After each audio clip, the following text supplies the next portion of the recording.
สวัสดีท่านส้มที่เคารพต้อนรับทางเข้าสู่รายการเวียกดีคนเด่นจากทางโทรทัศน์แห่งชาติลาวกับรายการของพวกเรานำเสนอท่านนั้นได้ครับผู้เกี่ยวกับผลงานที่พ้นเด่นของบุคคลกลุ่มกองครอบครัวตัวแบบ หรือผู้ที่มีส่วนร่วมในการสร้างสรรค์พัฒนาประเทศชาติมานำเสนอท่านนั้นได้รับชมกันกับอาทิตย์นี้ทางรายการของพวกเราได้รับเกียรติจากทางท่านนางรัศมีเวชพงศ์เจ้าของผลิตภัณฑ์ยี่ห้ออีหลีและทั้งเป็นประธานสมาคมส่งเสริมผลิตภัณฑ์ลาวที่จะมาร่วมสนทนากับรายการของเราในมื้อนี้เจ้าสบายดีเจ้าสบายดีเจ้าต้อนรับทานเข้าสู่รายการเวียกดีคนเด่นเจ้าก่อนอื่นแนะนำตัวอย่างเป็นทางการกับทางรายการของเราก่อนเจ้าสบายดีข้าพเจ้ารัศมีเวชพงศ์เป็นเจ้าของยี่ห้อแบรนด์อีหลีเนาะผลิตภัณฑ์ลาวแล้วก็ยังเป็นประธานสมาคมส่งเสริมผลิตภัณฑ์ลาวเจ้าถือว่ามีผลิตภัณฑ์เป็นของตนเองสร้างแบรนด์เป็นของตัวเองก็คือสร้างผลิตภัณฑ์ยี่ห้ออีหลีนี่คือว่าโฉมหน้าของผู้ที่สร้างผลิตภัณฑ์ยี่ห้ออีหลีซึ่งก็มีหลากหลายผลิตภัณฑ์ที่ได้ผลิตออกมาครับใส่สังคมของเขาและก่อนที่พวกเขาจะไปรับผู้เกี่ยวกับ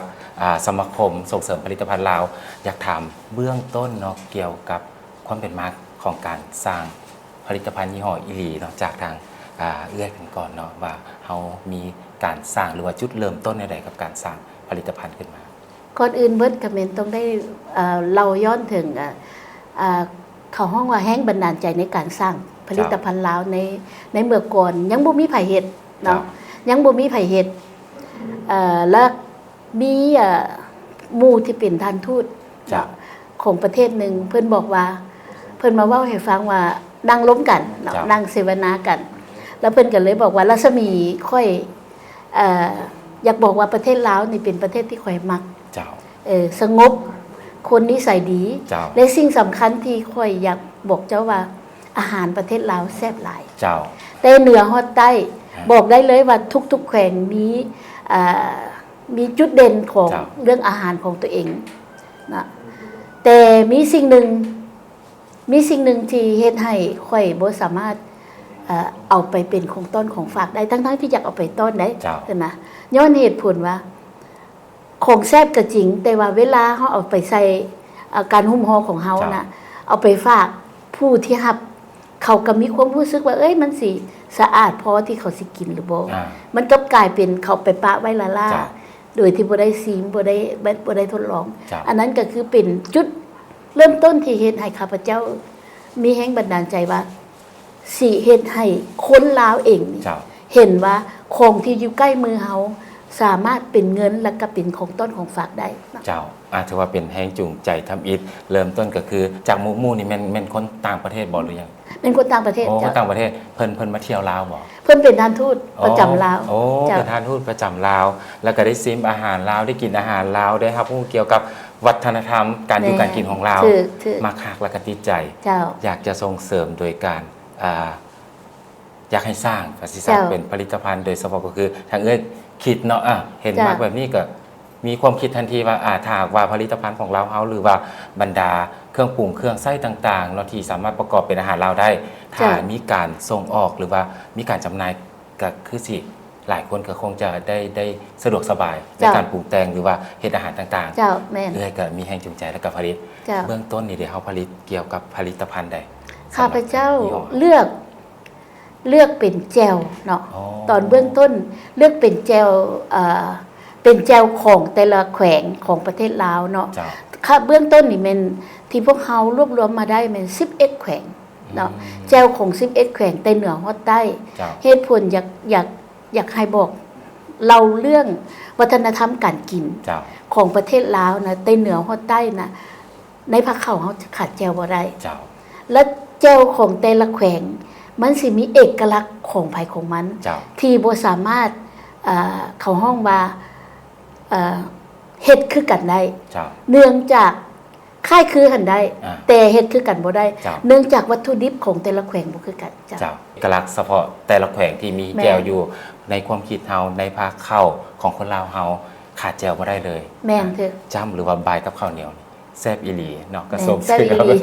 ยี่ห้ออีหลีเนาะเบื้องต้นในการผลิตของพวกเขาดีเด้เป็นยังไงกับการตอบรับจากสังคมหรือว่าผู้บริโภค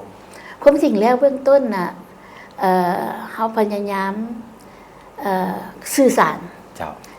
รเรื่องแจวออกไปถือว่าการต้มห้ามไม่ดีหลายเนาะบ่ขี้ร้ายเนาะโดยเฉพาะเป็นทางภาครัฐเองเพิ่นก็เห็นมันบ่คือไผแล้วเนาะจังซี่เพิ่นก็พยายามโดยเฉพาะสมัยนั้นตาเคมนีเนาะเพิ่นเป็นรัฐมนตรีกระทรวงการค้าเพิ่นก็ให้เลขาเพิ่นมาซื้อไปต้อนประเทศเวียดนามเพิ่นบอกว่าแซ่บหลายอันท่านทูตเวียดทูตเวียดนามหรือรัฐมนตรีกระทรวงการค้าเวียดนามมักอันแจวของลาวหลายเพิ่นก็มาซื้อช่วยตลอดอันนั้นก็เป็นหนึ่งแห่งบันดาลใจที่ให้เฮามีกำลังใจอยากเฮ็ดต่อไปเนาะแต่ก็เฮาก็ปรับเพราะว่าเฮาเรียนรู้มาจากรุ่นพ่อรุ่นแม่เนาะหมายความว่าข้าพเจ้าบ่ได้ผลิตเองข้าพเจ้าไปส่งเสริมกลุ่มผู้ผลิตภายในแต่ละแขวงถือว่าการผลิตนี่เป็นของต้นตำรับเลยอาจจะมีผู้ปรุงแต่งอยู่แต่ละแขวงนั้นแล้วเฮาก็มีแต่ไปซุกยู่ส่งเสริมซุกยู่บอกวิธีเฮ็ดแนวใดให้มันเฮ็ดให้ได้ดีขึ้นเฮ็ดแนวใดเพื่อให้ปรับอุณหภูมิของมันหรือเฮ็ดแนวใดให้มีการเก็บรักษาได้หลายขึ้นหลังจากนั้นแล้วทั้งแขวงส่งมาหาเฮาทั้งเฮาก็สิเป็นผู้ไปอบอีกเทื่อนึงไปเฮ็ดอีกเทื่อนึงเพื่อฆ่าเชื้อแล้วจึงค่อยเอาเข้ากองแพ็คออกมาเป็นรูปร่างที่ดีถือว่าเป็นการสุกยู่ส่งเสริมผู้ผลิตตัวจริงภายในแต่ละแขวงแต่อาจจะเป็นการแนะนำเทคนิควิธีการห่มห่อคือผ่านมาตะกี้เนาะการจำหน่ายหรือว่าการขายเนาะของเขาจะอาจจะเป็นตักใส่กระปุกว่าตักใส่ถุงยางอย่างประมาณนี้ฉะนั้นเรามาส่งเสริมในการห่มห่อผลิตภัณฑ์ฆ่าเสื้ออย่างต่างๆมาอบอย่างต่างๆเพื่อให้สามารถเป็นผลิตภัณฑ์ที่สามารถส่งออกได้และก็กุ้มได้โดนประมาณนี้ถูกต้องโดยที่บ่ใส่สารเคมีอย่างต่างๆแม่ละนี่ก็ถือว่าเป็นการส่งเสริมอีกด้านหนึ่งแล้วก็เป็นความรู้สึกแล้วก็เป็นจิตสำนึกเขาที่ว่าอยากจะให้ลาวเฮานี่มีผลิตภัณฑ์ที่สามารถเป็นของต้องของฝากไปคือได้นำเสนอทำอีกเนาะสามารถนำไปเป็นของต้องของฝากให้กับแขกที่มาเยี่ยมยามหรือว่าพยายามพี่ยามน้องอยู่ที่ต่างประเทศจังซี่ก็สามารถนำไปได้เดี๋ยวนี้ก็ดีใจที่ว่าเริ่มต้นจากตัวนั้นเฮาเห็นแจวของประเทศเราออกมาหลายรูปร่างหน้าตาการแข่งขันเริ่มหลายขึ้นอันนี้ก็เป็นหนึ่งภูมิใจที่เหลียวเห็นว่ารุ่นต่อมาเพิ่นเหลียวเห็นผลประโยชน์แล้วเพิ่นเหลียวเห็นว่าสิ่งที่เฮาพยายามที่สิสื่อสารออกไปนะมันแม่นเงินของพวกเพิ่นถือว่าเฮาบ่ได้ญาติแยงกันผลิตภัณฑ์ของเฮาสร้างขึ้นมาเพื่อให้รุ่นลูกรุ่นหลานหรือว่ารุ่นน้องรุ่นนุ่งผู้ที่อยากจะสร้างผลิตภัณฑ์เป็นของตัวเองนั้นเบิ่งเป็นแบบอย่างถ้าอยากมีรายได้อยากจะ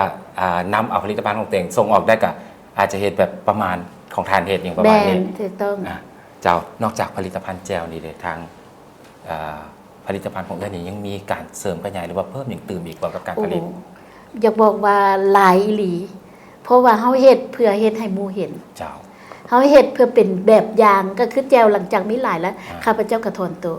ปล่อยให้ผู้ที่เป็นมืออาชีพเป็นผู้เฮ็ดต่ออันนั้นก็คือสิ่งที่ข้าพเจ้านั้นเพราะฉะนั้นทุกรายการสินค้าของข้าพเจ้านี่ละแม่นว่าส่วนหลวงหลายแล้วแม่นว่าเฮ็ดเพื่อให้หมู่เห็นหรือให้เจ้าของผลิตภัณฑ์น่ะเพิ่นเห็นว่าสิ่งที่อยู่ใกล้มือเพิ่นเป็นเงินให้เพิ่นได้ถือว่าเฮ็ดเป็นตัวอย่างเป็นต้นแบบเพื่อให้ผู้ที่มีความคิดอยากสร้างธุรกิจเป็นของตัวเองนี่สืบต่อสานต่อในผลิตภัณฑ์นี้คือเมื่อกี้นี้เขาว่าไปมีหลากหลายผลิตภัณฑ์นอกจากแจวแล้วก็ยังมีประเภทเครื่องปรุงอีกสำเร็จรูปอีกแม่นข้าพเจ้าเฮ็ดเรื่องเครื่องปรุงสำเร็จรูปหลายอย่าง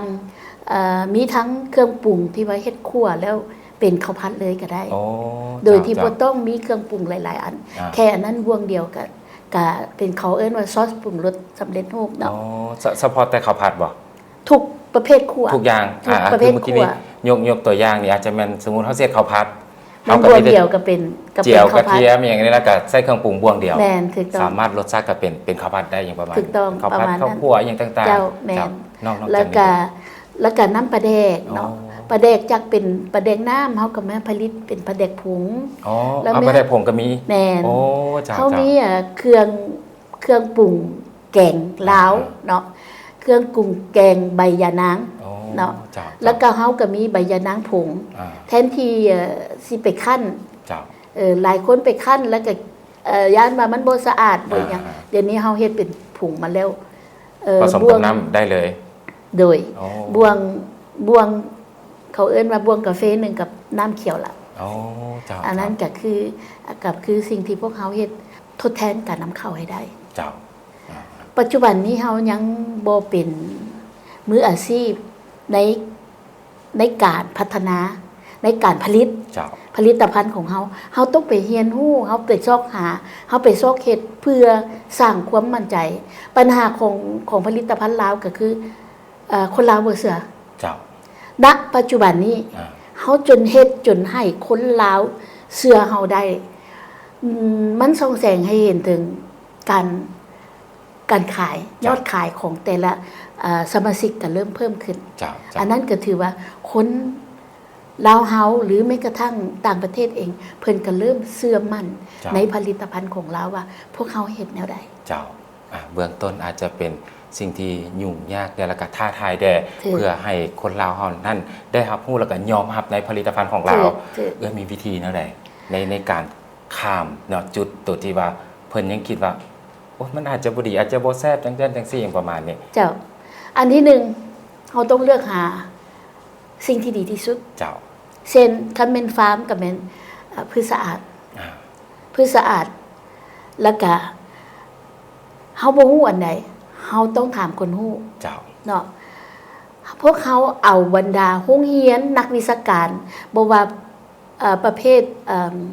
เขาห้องว่าฟู้ดไซส์แม่นวิทยาศาสตร์การอาหารนักวิทยาศาสตร์เกี่ยวกับการค้นคว้าวิจัยทุกอย่างมาอยู่ใกล้เฮาแม้กระทั่งกลุ่มอย.ของกระทรวงสาธารณสุขเฮาก็ขอให้เพิ่นเอาเชี่ยวชาญมานั่งอยู่กับพวกเขาเพื่อแนะนำพวกเขาอันนี้เฮาเฮ็ดถูกระบบอันนี้เฮาเฮ็ดผิดระบบเฮามีเงินจำนวนเท่านี้เฮาสิเฮ็ดแนวใดเพื่อให้เกิดผลิตภัณฑ์ที่เป็นมิตรต่อผู้บริโภคและก็บ่เกินตัวของพวกเขานั่นคือสิ่งที่พวกเขากำลังเฮ็ดกันพวกเขาปรับแต่น้อยไปหาใหญ่เนาะถือว่าเฮาสร้างเงื่อนไขก็คือสร้างมาตรฐานเพื่อให้ผู้ที่สมใส่นั้นได้รับรู้ถึงผลิตภัณฑ์เฮาโดยผ่านกรมอาหารและยาของกระทรวงสาธารณสุขโดยเฉพาะคือผลิตภัณฑ์ที่ว่าทางผลิตออกมาทุกอย่างแม่นผ่านอย.หมดสะอาดรับประกันและก็ถือว่าทางกระทรวงสาธารณสุขก็รับรองเอาเพิ่นก็รับรองเอาถือว่าได้คุณภาพแล้วก็ได้ทั้งความสะอาดแล้วก็ได้ทั้งความแซ่บนำประมาณนี้ยั่งยืนให้พ่อแม่ประชาชนก็คือผู้ที่บริโภคนั้นมั่นใจได้และก็เชื่อมั่นได้กับผลิตภัณฑ์ยี่ห้ออีหลีของทางผลิตขึ้นมาท่านผู้ชมนี่ก็คือข้อมูลเบื้องต้นที่ทางรายการของเรานำเสนอครั้งนั้นได้รับชมกันกับผลิตภัณฑ์ยี่ห้ออีหลีของทางทานนางรัศมีเวชพงศ์ซึ่งเพิ่นก็ได้มีการผลิตวัตถุโดยเฉพาะก็คืออุปกรณ์ปรุงแต่งอาหารหลากหลายชนิดพร้อมเดียวกันนี้ผลิตภัณฑ์ทำอิฐที่เพิ่นผลิตออกมาก็คือบรรดาแจวที่เป็นเอกลักษณ์เฉพาะของแขวงต่างๆนำมาเสนอท่านนั้นได้รับชมเบื้องต้นกันก่อนแล้วพวกเขาจะนำเสนอท่านนั้นได้รับรู้กันตื่นอีกเกี่ยวกับการมีส่วนร่วมสร้างรายได้หรือว่าสร้างกลุ่มสร้างสมาคมส่งเสริมผลิตภัณฑ์ลาวจากทางนางรัศมีเวชพงศ์มานำเสนอครั้งนั้นได้รับรู้กันตื่นอีกแต่ว่าตอนนี้จะพักครั้งนั้นได้ไปรับชมสิ่งที่น่าสนใจจากทางรายการของว่ากันก่อนจากหน่อยพวกเราสืบต่อสนทนาให้ครั้งนั้นได้รับรู้กันตื่นอีก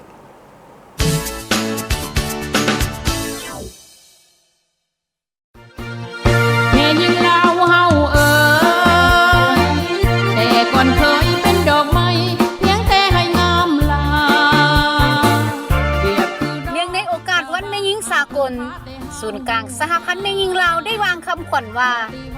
สิทธิความยุติธรรมการลงมือปฏิบัติเพื่อแม่หญิงและเด็กหญิงทุกคน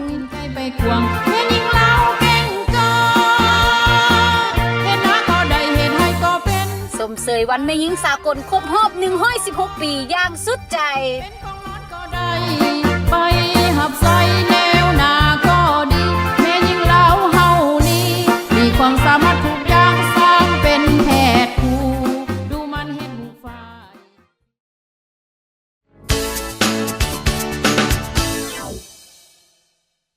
ตอนรับทางเข้าสู่รายการเวียกดีคนเด่นจากทางรายการความตื่มอีกครั้งหนึ่งเมื่อกี้นี้นำเสนอทานนั้นได้รับพูดกันไปเกี่ยวกับผลิตภัณฑ์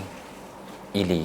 แบรนด์ก็คือยี่ห้ออีลีนำเสนอทานนั้นได้รับพูดซึ่งมีหลากหลายผลิตภัณฑ์ที่ได้ผลิตออกมาให้สังคมนั้นได้ไปอุปโภคบริโภคก็ล้วนแล้วแต่เป็นผลิตภัณฑ์ที่มีคุณภาพผ่านมาตรฐานเนาะก็คือทางกรมอาหารและยาก็ถือว่าได้ผ่านและก็มีอย.ทุกผลิตภัณฑ์ซึ่งก็ได้นำเสนอครั้งนั้นได้รับผู้กันมาระยะนี้เนาะพวกเขาจะมาสืบต่อสนทนากับทานางรัศมีกันตื่มอีกเนาะเกี่ยวกับผลิตภัณฑ์ที่เขานำมาให้พ่อแม่ประชาชนก็คือสังคมนั้นได้อุปโภคบริโภคถือว่านำเสนอกันไปเมื่อกี้นี้ก็มีหลากหลายผลิตภัณฑ์ในทั่วประเทศซึ่งก็ล้วนแล้วแต่เป็นผลิตภัณฑ์ของเรากับการสร้างกลุ่มหรือว่าสร้างสมาคมการส่งเสริมผลิตภัณฑ์ลาวที่เรามีการก่อสร้างหรือว่าก่อตั้งขึ้นในจุดเริ่มต้นเจ้าในจุดเริ่มต้นหลังจากที่ตัวเองได้พยายามที่ว่าสิทดลองเบิ่งว่าการผลิตภัณฑ์ลาวให้คนลาวรับรู้เนาะหลังจากนั้นก็เริ่มมีเขาเอิ้นว่ามีหลายๆคนเริ่มเฮ็ดผลิตภัณฑ์ของตัวเองขึ้นมาพวกเขาก็เลยมาชวนกันมาร่วมมือกันเพื่อค่อยๆพัฒนาเนาะเพราะว่าข้าพเจ้าได้บอกกับหรือว่ามูครูที่ว่าร่วมมือกันในเบื้องต้นว่าพวกเขาสิเป็นตัวแบบพวกเขาสิเป็นผู้เขาเอิ้นว่าเริ่มต้นเฮ็ดให้หลายๆคนได้เห็นซะก่อนเพื่อสิเฮ็ดให้มีหลายผลิตภัณฑ์เกิดขึ้นว่ากับหลายคนหมู่ครูหรือว่าผู้ร่วมธุรกิจของเฮาเนาะเฮาอาจจะเป็นผู้บุกเบิกทางด้านนี้โดยเฉพาะก็คือการสุกยุส่งเสริมผลิตภัณฑ์ที่เป็นของคนลาวเป็นสีมือของคนลาวแท้ๆเป็นภูมิปัญญาของคนลาวแท้ๆเจ้าซึ่งในกลุ่มเฮานี่เบื้องต้นนี่มีจำนวนผลิตภัณฑ์หรือว่าผู้เข้าร่วมนี่หลายปานใดตอนทำอีทเท่ากันเริ่มจาก5 คน9 คนเจ้าซึ่งตอนนั้นกับพวกเขากันละอิละเอียวสมควรเนาะหลังจากนั้นเขาก็ค่อยเพราะว่าเขาเหลียวเห็นแล้วว่าทางแห่งมันมีเนาะค่อยไปปรับผู้ที่เฮ็ดอยู่แล้วให้ก้าวเข้ามาในเขาเอิ้นว่ามาตรฐานของความปลอดภัยอาหารค่อยๆสอนกันแล้วหลังจากนั้นผลิตภัณฑ์ของแต่ละคนก็เริ่มดีขึ้นพอเริ่มดีขึ้นพวกเขาเอามาโฮมกัน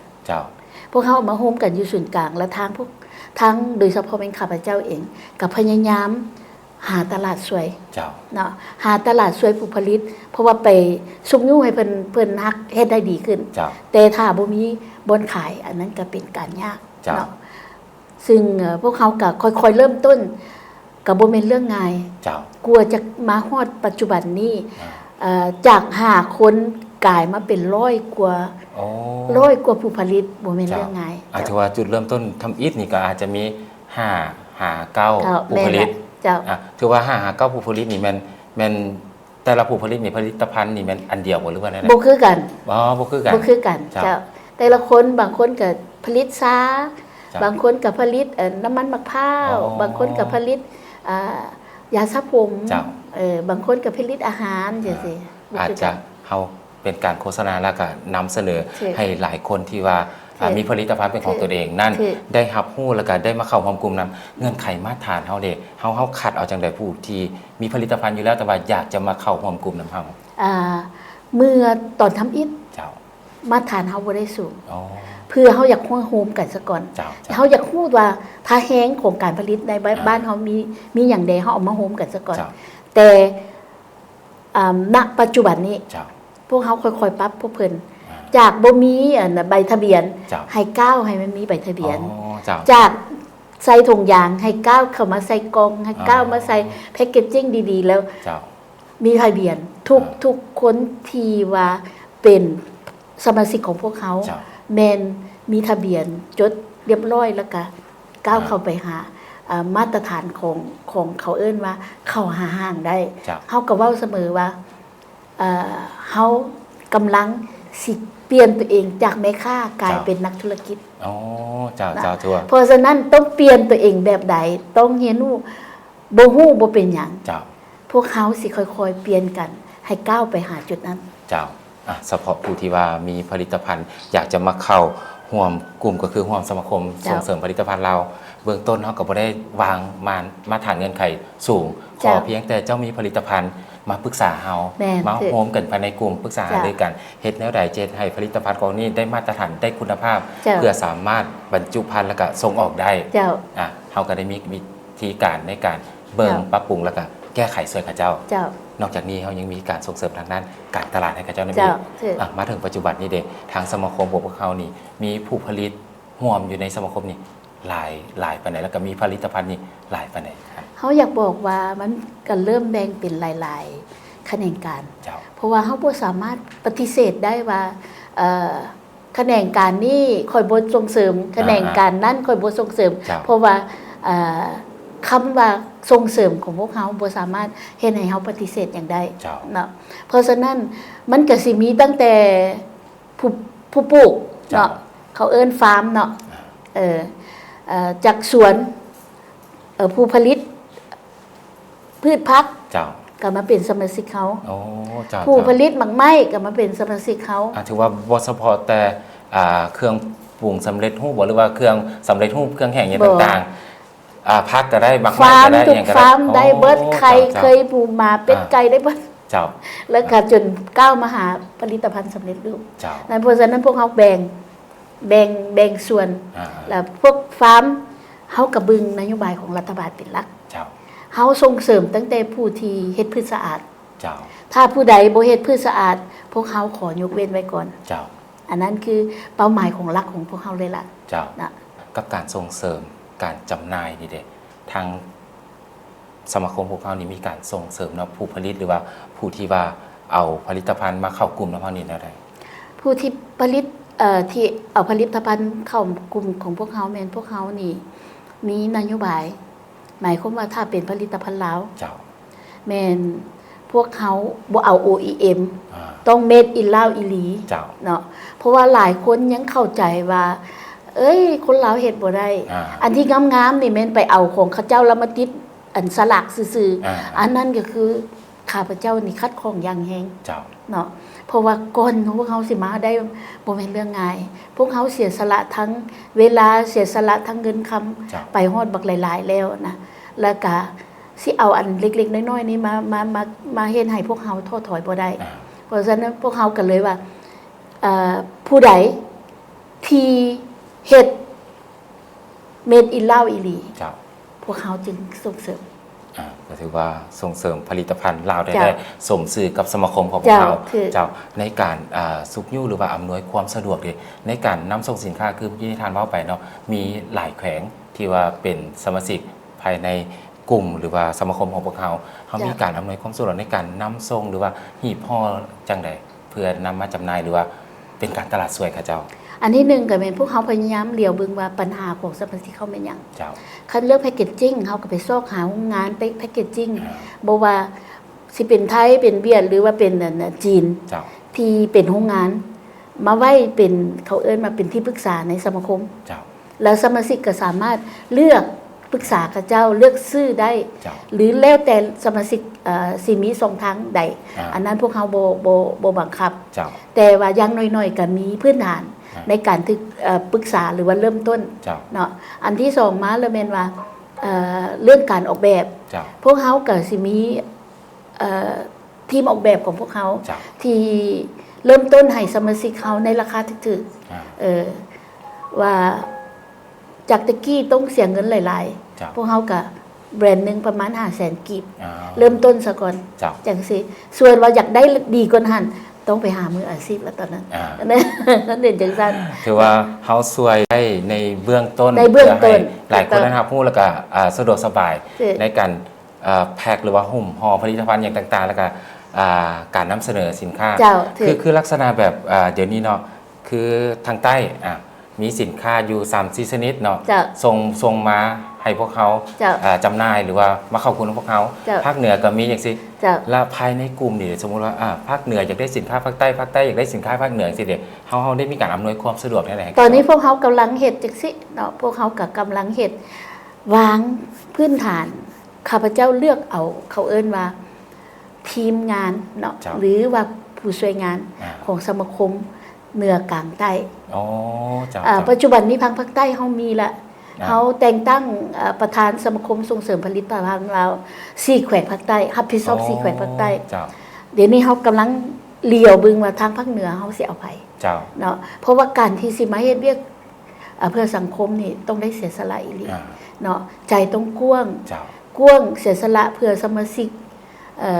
ทุกอย่างสิซะมันจะค่อยได้แล้วก็มีแนวความคิดที่ว่องไวแล้วก็ทันสมัยมันจึงค่อยไปเข้าไปหาความยืนยงได้ถือว่าเขาวางแผนไว้แล้วเนาะก็จุดจำหน่ายหลักๆภาคเหนือภาคกลางภาคใต้ภาคกลางก็คือนครหลวงวิจารณ์ของพวกเขาภาคใต้ก็แขวงจำปาสักสามารถ4แขวงภาคใต้สามารถมานำเอาผลิตภัณฑ์หรือว่าเอาผลิตภัณฑ์มาขายได้หรือว่าเอาผลิตภัณฑ์จากภาคอื่นจากนี่ไปจำหน่ายต่อได้ปัจจุบันนี้พวกเขาคันพูดสมาชิกของพวกเขาผู้ใดอยากเอาไปเข้าซีแขวงภาคใต้ทางซีแขวงภาคใต้เขาก็เอาเข้าซูเปอร์มาร์เก็ตแฟนชิพให้จักน่าจะ10 กว่าสาขาที่เพิ่นมีอยู่ทั่วแขวงพวกเพิ่นแต่ก็พวกเขาก็หาก็เริ่มต้นเนาะก็เลยกันยังต้องได้ตอนนี้นี่แม่นอยู่เวียงจันทน์นี่แม่นเฮาเอาเข้าดีมากทุกสาขาเนาะสมาชิกเขาทุกคนต้องผ่านอย.ถือว่าผลิตภัณฑ์ทุกอย่างโดยการผ่านศูนย์กลางก็คือเฮาอยู่นครหลวงเวียงจันทน์เป็นผู้กวดกาผลิตภัณฑ์ทางด้านคุณภาพการหุ้มห่อแพ็คอย่างต่างๆแล้วสามารถจำหน่ายได้ทรงต่างแขวงและบสพแต่ทางประธานสมาคมที่อยู่นครหลวงเวียงจันทน์จะเป็นผู้ช่วยเหลือสุขยุส่งเสริมแล้วก็เป็นการตลาดให้ทุกคนสมาชิกภายในกลุ่มก็มีการช่วยเหลือซึ่งกันและกันเจ้าเอาสินค้าคอยไปจำหน่ายคอยเอาสินค้าเจ้ามาจำหน่ายช่วยเหลือซึ่งกันและกันประมาณนั้นสมาคมพวกเรานี่มีการเติบใหญ่ขยายตัวหลายขึ้นเจ้ามาถึงปัจจุบันนี้เด็กกับบรรดาเครื่องอุปโภคบริโภคต่างๆที่ทางสมาคมเขาผลิตขึ้นมาโดยเฉพาะก็คือคนลาวเขาผลิตขึ้นมานี่เลยมีจำหน่ายนี่เพียงพอกับสังคมดีต้องการหรือเปล่าถามว่าเพียงพอหรือบ่ตอนนี้พวกเขากำลังปรับตัวเองเนาะปรับตัวเองข้าพเจ้าบอกสมาชิกเสมอว่าสิ่งที่อยู่ใกล้ตัวเฮามีตัวใดที่สามารถทดแทนการนำเข้าได้เข้าไปบึงแล้วพอตัวนี้เฮาอันนั้นแล้วเฮาโฟกัสเนาะแล้วหลังจากนั้นแล้วพวกเฮาปรับตัวเองให้กลายเป็นมืออาชีพนี่ก็คือวิธีบริหารในสมาคมส่งเสริมผลิตภัณฑ์ลาวนะของพวกเขากับบรรดาสมาชิกภายในกลุ่มที่ว่าได้เข้าร่วมแล้วภายนี้เนาะทานฝากอย่างถึงทางผู้ชมหรือว่าผู้ที่สมไส้ผลิตภัณฑ์ของคนลาวของพวกเขาที่คนลาวเฮาผลิตเกิดขึ้นจากภูมิปัญญาของคนลาวเฮาผ่านทางรายการของพวกเขาเจ้าข้าพเจ้าอยากขอบใจเนาะทางภาครัฐและกับประชาชนทุกคนที่พยายามส่งเสริมข้าพเจ้าเชื่อว่าพวกทานเห็นแล้วว่าพวกเขาเฮ็ดเนาะแล้วก็ขอบใจที่เห็นการตอบรับที่เพิ่มขึ้นทุกมื้อเนาะแต่ว่าก่อนที่พวกเขาสิก้าวไปให้แบบยืนยงได้ข้าพเจ้ามีแผนหลายอันที่อยากให้ทางภาครัฐและก็ประชาชนเฮาเองถึงแม้ว่าทางภาครัฐเพิ่นสิช่วยได้แต่ปัจจัยจากบ่ได้ที่คนลาวทั่วประเทศสิเป็นคนพานำพาซื้อจับบายเฮาจึงก้าวเข้าไปเอิ้นหาคำบรรยืนยงได้เนาะข้าพเจ้าหวังว่าห้านเราสุดยอดห้านซูเปอร์มาร์เก็ตของเราสุดยอดเนาะเราเบสแบรนด์เฮาแปลภาษาลาวว่าแม่นเราสุดยอดเนาะว่าสิมีอยู่ทั่วประเทศเป็นอย่างข้าพเจ้าอยากให้มีทั่วประเทศข้าพเจ้าได้เฮ็ดห้องตัวอย่างในงานมหกรรมMSME เมื่อกี้นี้เนาะให้เห็นว่าเฮาสามารถเฮ็ดเป็นซุปเปอร์มาร์เก็ตน้อยๆได้ละบ่น้อยได้หลายร้อยรายการสินค้าทั่วประเทศเป็นซุปเปอร์มาร์เก็ตที่สะดวกซื้อสะดวกขายได้ละเฮาบ่ได้หวังตั้งแต่ว่าเป็นของต้นของฝากประเทศจากประเทศลาวแต่เฮาหวังว่าเฮาสิเป็นส่วนหนึ่งในการทดแทนการนำเข้าประชาชนลาวจับซื้อบายนั่นจึงค่อยสิเป็นของเฮาแท้ๆอันนั้นนะมื้อใดที่ว่าคนลาวกินของลาวเองมันสิมีปัญหาอีหยังเกิดขึ้นในประเทศนอกประเทศพวกเฮาก็ยังอยู่รอดนั่นคือสิ่งที่ข้าพเจ้ามุ่งหวังเนาะอีกคือนึงก็แม่นต้องขอบใจทางภาครัฐเนาะทุกองค์กรเนาะโดยเฉพาะเป็นกระทรวงการค้ากลุ่ม ส่งเสริมจุลวิสาหกิจขนาดน้อยและกลางแล้วก็ขอบใจน้ำบรรดาโรงเรียนครูอาจารย์ที่เป็นนักพัฒนาทั่วประเทศเพิ่นขึ้นมา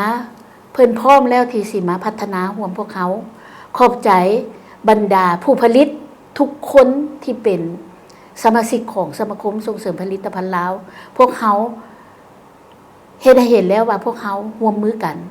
พวกเขาสามัคคีกันพวกเขาบ่แตกแยกกันและพวกเขาได้ขึ้นแนวใดอันนี้เป็นการพิสูจน์ให้ทุกคนเห็นว่าพวกเขาได้เห็นแล้วเหลือนั้นละแม่นว่าต้องฝากหาบรรดาพ่อแม่พี่น้องประชาชนลาวทั่วไปบ่ว่าทุกโครงการขอให้เปลี่ยนจากพวกท่านเองเนาะเริ่มต้นจากกาแฟที่ยังเป็นของต่างประเทศให้เปลี่ยนมาเป็นของคนลาวเฮาอยู่เทิงหน้าโต๊ะของพวกท่านอันนั้นก็สิเป็นการสร้างเวียกเฮ็ดงานทำข้าพเจ้าเว้าเสมอว่า1ผลิตภัณฑ์ของคนลาวนี่แม่นสร้างอาชีพให้บ่ต่ำกว่า5แขนงการเนาะ5แขนงการที่ข้าพเจ้าอยากบอกเนาะ1ตั้งแต่ผู้เฮ็ดเวียกในสวน2เจ้าของสวน3มาแม่นผู้เอามาเฮ็ดการผลิต4ม้าแม่นผู้ขาย5ม้าแม่นพวกผู้ออกแบบเพราะฉะนั้นทุกอย่างมันเกี่ยวข้องกันนั่นคือการต้องโซ่ของการผลิตมันสร้างเวียกเฮ็ดงานทำให้หลายคนอีหลีเนาะเพราะฉะนั้นฝากข้าพเจ้าฝากอยากให้ประเทศชาติบ้านเมืองเฮาแข็งแรงเป็นตัวของตัวเองแม่นขึ้นอยู่กับมือของพวกเขาเบิดทุกคนเนาะขอบใจเจ้านี่ก็คือเนาะการนำเสนอจากทางประธานสมาคมส่งเสริมผลิตภัณฑ์ลาวท้ายนี้ก็ต้องขอบใจเนาะกับท่านนางรัศมีเวชพงศ์เป็นเจ้าของผลิตภัณฑ์ยี่ห้ออีหลีทั้งเป็นประธานสมาคมส่งเสริมผลิตภัณฑ์ลาวที่ให้เกียรติมาร่วมสนทนากับรายการของพวกเขาถือว่าเป็นการนำเสนอข้อมูลเบื้องต้นเนาะที่ว่ามีประโยชน์อีหลีต่อกับสังคมลาวโดยเฉพาะก็คือผู้ผลิตสินค้าลาวได้รับรู้กันต่อจากนี้ไปท่านใดที่ว่าบ่ฮู้ว่าเฮาสิไปจำหน่ายอยู่ไสเฮาสิไปวางแสดงอยู่ไสก็สามารถปรึกษาทานได้เอาเข้ามาร่วมกับสมาคมของทานได้เพื่อให้ให้สินค้าลาววันนี้ได้มีบัตรก้าวหรือทาก้าวที่ดีขึ้นเรื่อยๆแล้วก็ขอพรให้ทานจงมีสุขภาพเข้มแข็งพลานามัยที่สมบูรณ์พร้อมด้วย